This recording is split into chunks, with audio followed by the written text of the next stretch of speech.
Maslow's hierarchy of needs.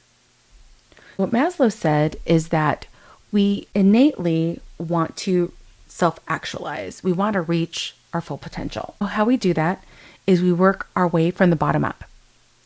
First, we make sure our physiological needs are met: hunger, thirst, sex, and sleep. And then once those are met, we can make sure our safety needs are met: protection from harm and concern about safety and survival. This could be just making sure we live in a safe environment. Once that is met, we have love and belonging needs.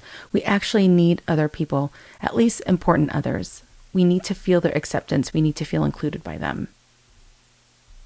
From there, we can establish our esteem needs: achievement, competency, gaining approval and recognition, getting accolades, getting recognized for our contributions and what we're capable of, and our achievements.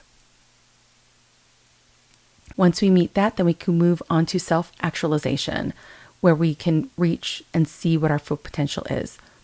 Maslow said that we all have the potential to self-actualize. We just need the support and experiences needed to get there.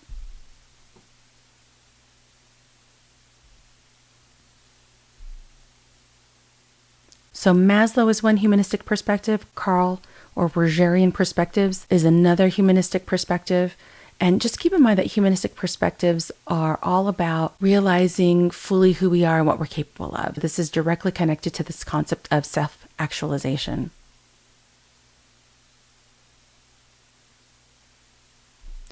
According to Carl Rogers, there are two assumptions based on self-actualizing.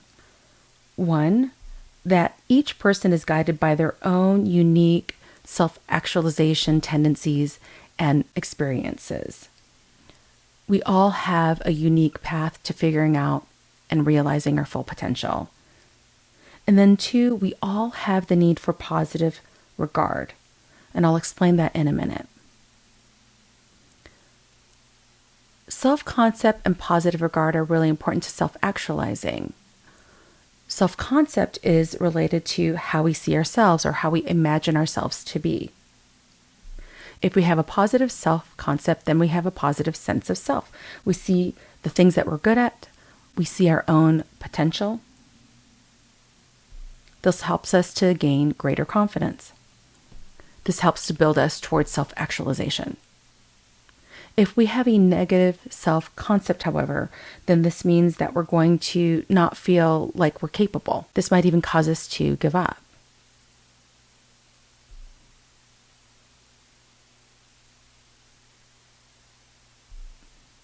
I might not even want to take that class because I'm so stupid. I'm not going to be able to pass it, so why bother?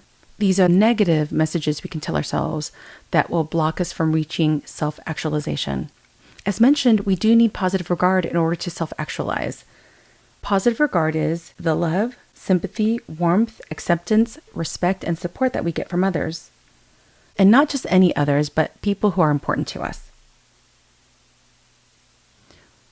Rogers also said that we can experience both conditional and unconditional positive regard. Conditional positive regard will be where we only get that positive regard if we're meeting some kind of criteria. If, for instance, you've ever heard someone say, I'll pay for your school and I'll support you if you pursue what I want you to in your major. Unconditional positive regard means you get the positive regard no matter what. So going with that college example, I'll support you and pay for your school, and I just want you to be happy with what you pursue.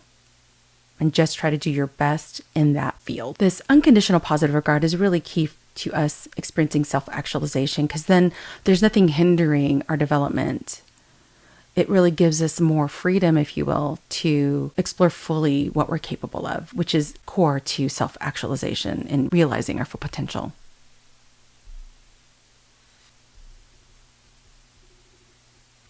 Roger also says that we will experience the greatest self-actualization if we work hard and diligently to remove situational problems, resolve our personal problems, and hopefully receive lots of unconditional positive regard.